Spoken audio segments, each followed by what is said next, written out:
Bonjour à toutes et à tous, ravi de vous retrouver pour ce nouveau journal. Au sommaire de cette édition du jeudi 31 mars, nous reviendrons sur cette journée de mobilisation nationale et nous ferons le point sur les rassemblements vendéens. Les syndicats ont réussi à mobiliser et réclament toujours le retrait du projet de loi travail. Nous parlerons santé également puisque nous aborderons l'atrésie de l'œsophage. Très peu connue en France, cette malformation touche principalement les enfants et provoque une interruption de l'œsophage, ce qui les empêche de se nourrir correctement. Et pour aider ces enfants, une collecte est organisée jusqu'au 9 avril dans plusieurs magasins du département. Enfin, nous prendrons un cours de danse particulier avec les danseurs du Béjart Ballet de Lausanne. Ils étaient en Vendée ce jeudi pour 2 représentations. Parmi les artistes, une dizaine de Vendéens recrutés spécialement pour ces spectacles. Nous avons suivi l'un d'entre eux. On ouvre donc ce journal avec cette actualité nationale, la mobilisation contre le projet de loi travail.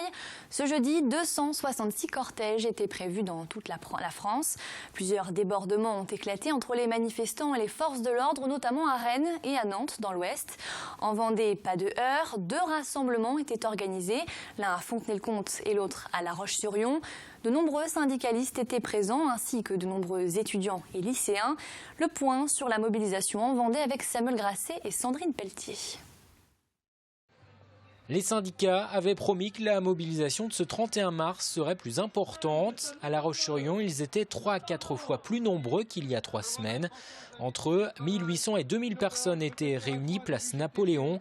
Certains se mobilisaient pour la première fois contre le projet de loi. Je me suis mis gréviste, donc j'ai pu venir cet après-midi. Donc voilà, je suis là avec tout le monde. Les autres fois, j'avais d'autres impératifs, du coup, j'avais d'autres obligations. Et là, cette fois, j'ai l'occasion, on a dû sécher les cours, mais j'ai fait le choix de venir, donc voilà. Les jeunes sont en effet venus gonfler les rangs. Ils représentaient ce jeudi un tiers des manifestants. Un soutien donc de poids pour les syndicats. C'est très important quand on connaît la situation du chômage pour la jeunesse. C'est une excellente chose que ceux-ci soient massivement aujourd'hui mobilisés. Reste maintenant à savoir si cette mobilisation va durer, d'autant que les vacances arrivent pour les lycéens. Je peux vous dire qu'à la rentrée, on sera tous prêts. Pour l'instant, c'est juste des manifestations. Ensuite, ce sera des manifestations plus régulières et quitte à atteindre des blocus, on ira jusqu'au bout. Les syndicats, eux, appellent déjà un nouveau rassemblement la semaine prochaine, le mardi 5 avril, puis une nouvelle manifestation le samedi 9 avril. Mais c'est aussi une journée en week-end, donc on a estimé que c'était aussi important et ça pouvait aussi nous permettre de mobiliser davantage qu'aujourd'hui. Donc voilà, c'est effectivement un moyen que l'on donne aux salariés pour exprimer davantage leur colère. Les syndicats espèrent d'ici là obtenir un recul du gouvernement. À Fontenay-le-Comte, le dialogue entre les 140 manifestants et le député socialiste Hugues Fourage, favorable à la loi travail, a lui tourné au dialogue de sourds. Au chapitre économie à présent, comme chaque année à la même époque, les notaires vendéens dressent le bilan des différents marchés immobiliers du département. Cela concerne les terrains à bâtir, les maisons individuelles ou encore les appartements. Et le constat est plutôt positif. Grâce à la stagnation des prix de l'immobilier depuis quelques mois et au taux d'intérêt historiquement bas, les jeunes et les primo-accédants reviennent vers l'achat de terrains à bâtir et d'habitations neuves. Les primo-accédants se tournaient vers le marché de l'ancien ces dernières années, notamment sur les maisons. On avait des progressions de prix conséquentes, surtout l'année dernière et dans une moindre mesure en 2014. Et aujourd'hui, le fait que le prêt à taux zéro ait été accordé de façon plus importante a permis le retour des jeunes vers le terrain à bâtir et vers le neuf notamment. Après l'économie, un mot de politique, puisque ce mardi, le maire de Saint-Gilles-Croix-de-Vie, François Blanchet, et le député maire des Sables-d'Olonne, Yannick Moreau, recevaient le porte-parole d'Alain Juppé, candidat aux primaires de la droite et du centre en novembre prochain. L'occasion de discuter des enjeux du littoral vendéen, mais surtout d'annoncer la venue très prochaine d'Alain Juppé. Dans un mois, il sera présent toute la journée sur le littoral vendéen, le 4 mai prochain, au contact des élus, au contact de la population, des vacanciers, de ceux qui vivent ici, pour des pêcheurs, puisqu'il ira rendre visite à la criée dès le 4 au matin, pour essayer de mieux comprendre et puis pour essayer de formuler un programme qui permette le redressement du pays au cours du prochain mandat. Santé maintenant, avec ce constat, chaque année, près de 200 enfants naissent en France avec une atrésie. Cette malformation de l'œsophage provoque une connexion anormale avec la trachée, mais surtout ne relie pas l'œsophage à l'estomac. Les enfants ne peuvent donc pas se nourrir correctement. Et Anne Bourabier connaît bien cette maladie puisque son fils Nathan en est atteint. Ils habitent au Clouseau et leur histoire a interpellé le conseil municipal des enfants. Il a donc été décidé de lancer une semaine d'information et de sensibilisation. Reportage Élodie Pépin. Bon, allez, c'est parti. Comme chaque semaine, le petit Nathan a rendez-vous avec son kiné.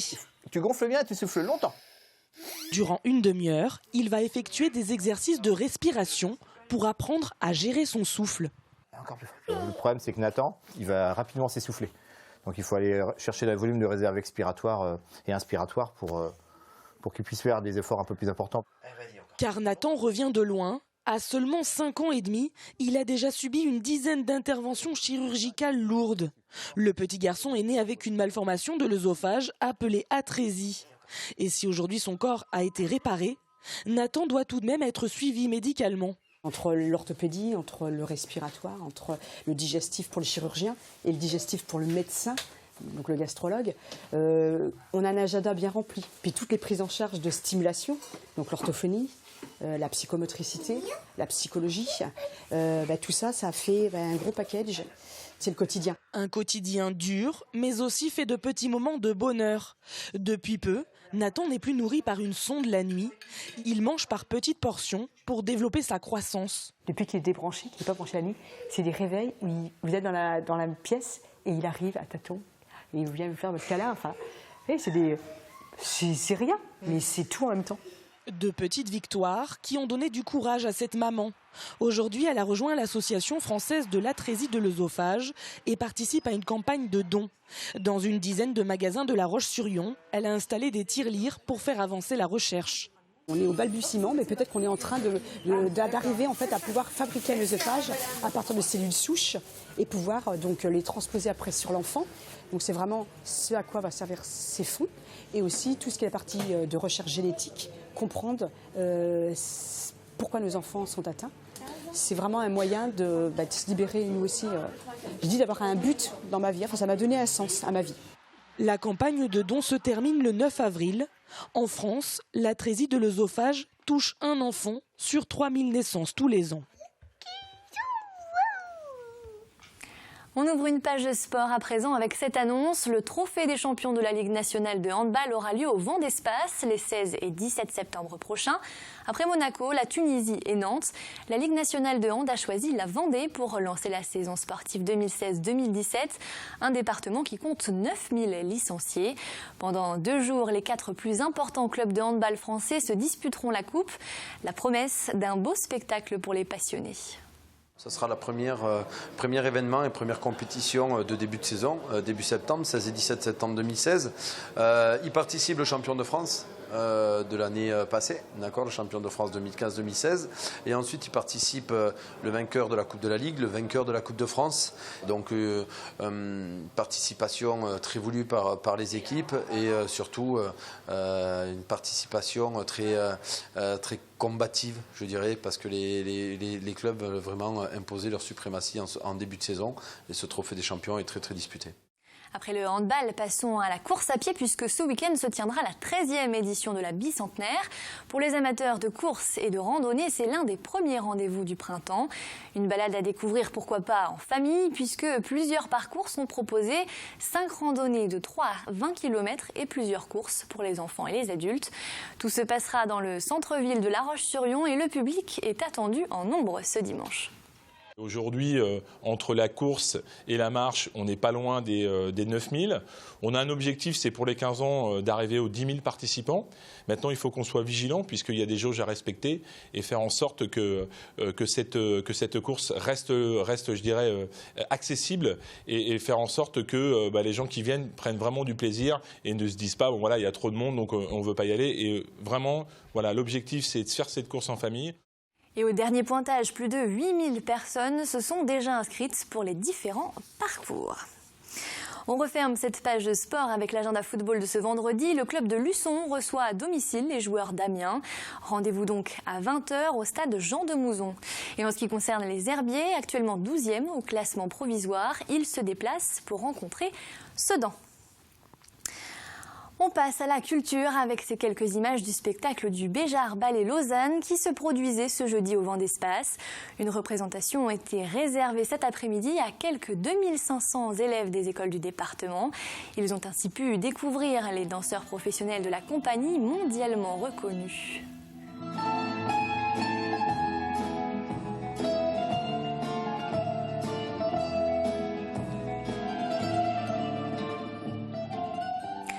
Et parmi les danseurs professionnels, une vingtaine de jeunes de la région, dont 10 Vendéens, se sont glissés dans le spectacle.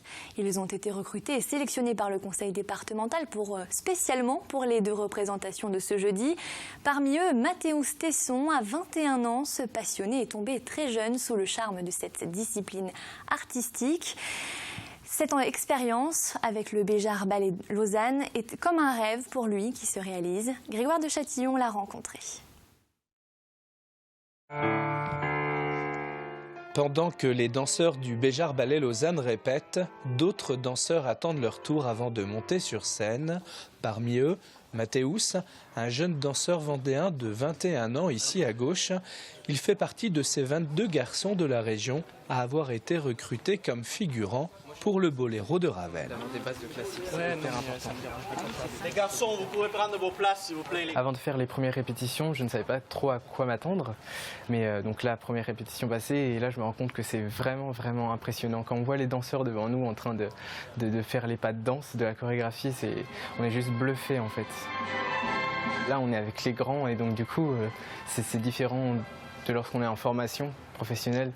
C'est tout de suite on rentre dans le bain, il n'y a pas de je me suis trompé ou je suis parti sur le mauvais compte, il faut vraiment être là tout de suite. Avec une seule journée de répétition, Mathéus et les autres alors s'exécutent. Alors en fait notre rôle c'est comme tous les garçons qui sont autour de la danseuse principale, c'est d'avoir comme une attirance sexuelle, limite sexuelle, très sensuelle envers la danseuse principale, qui pourrait aussi être un homme au milieu, c'est arrivé. Et donc du coup c'est ça, on doit faire ressentir ce désir qu'on a envers cette danseuse principale au centre de la scène. Pour chaque déplacement, la compagnie fait alors appel aux jeunes danseurs de la région où elle s'installe. Pendant 3 jours, ils font partie intégrante de la compagnie. La magie du spectacle fait que ça se passe toujours bien et on est encore persuadé que cette fois-ci, on va remporter le succès que ce ballet mérite. Bonne surprise pour Mathéus, le directeur artistique vient de l'inviter avec quelques autres à danser davantage dans le spectacle.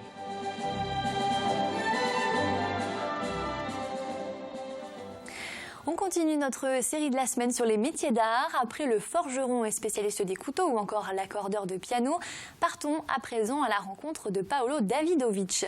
Son univers à lui tourne autour du cuir et ce passionné a appris son métier en Argentine avant de venir s'installer dans notre département du côté de Sallertaine. Il réalise une multitude d'objets allant des accessoires à la décoration.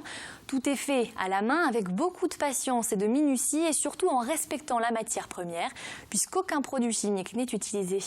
Cyril Guillet l'a rencontré, reportage.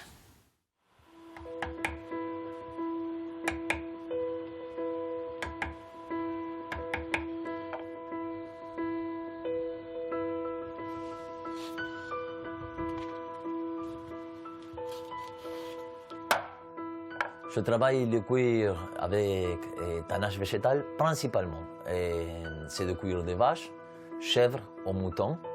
Et le tannage végétal, ça veut dire que c'est un cuir vierge, sans couleur, naturel. C'est la matière que je préfère de travailler parce que à travers de ça, je peux donner les couleurs que je veux à la matière et même les couleurs que les clients demandent. Paolo Davidovic a importé son accent et son savoir-faire d'Argentine. Le travail du cuir le passionne et ce depuis son enfance. Il faut dire que le pays qu'il a vu naître est une terre où le cuir est traditionnellement travaillé. La personne qui est artisan d'art, le premier outil qu'il a besoin dans sa vie, c'est la patience. Ça, c'est fondamental, indispensable, sinon tu ne peux pas arriver à bon port. Sa matière première, il la fait venir de Cholet, chèvres, moutons ou cuir de vache, à partir desquels il réalise des ceintures, des bracelets et autres porte-monnaies. Il crée aussi des pièces sur mesure à la demande des clients. L'exemple le plus clair, c'est cette sac, ça c'est une belle commande pour madame Grimaud. La personne t'amène un dessin et la personne a dans sa tête son produit, sa création. Et l'idée, c'est d'arriver à faire de la meilleure façon. Ça commence à sentir le relief. Un souci du détail et de la qualité que l'on retrouve dans chacune de ses réalisations. Installé en France depuis 4 ans, il s'épanouit au sein de l'île aux artisans de Sallertaine. Aujourd'hui, la vie m'a donné la possibilité de vivre de mon métier. Donc c'est ça que j'essaye de faire. En 2014, Paolo s'est vu remettre une main d'or par la Chambre de l'artisanat, une distinction qui vient récompenser son savoir-faire et la qualité de son accueil. Pour tous ceux qui souhaiteraient découvrir le métier de Paolo Davidovich, son atelier sera ouvert vendredi, samedi et dimanche de 10h à 19h à l'occasion des Journées européennes des métiers d'art. On jette un coup d'œil sur la météo de ce vendredi. Les nuages et la grisaille domineront le début de journée avant d'être remplacés par un très beau soleil dans l'après-midi. Côté température, entre 2 et 14 degrés au meilleur de la journée et notamment sur le littoral où la journée sera très agréable. Le bulletin météo complet d'Armelle Pavageau arrive tout de suite après ce journal. C'est la fin de cette édition. Merci de l'avoir suivi. Je vous souhaite une très bonne soirée et je vous dis à demain.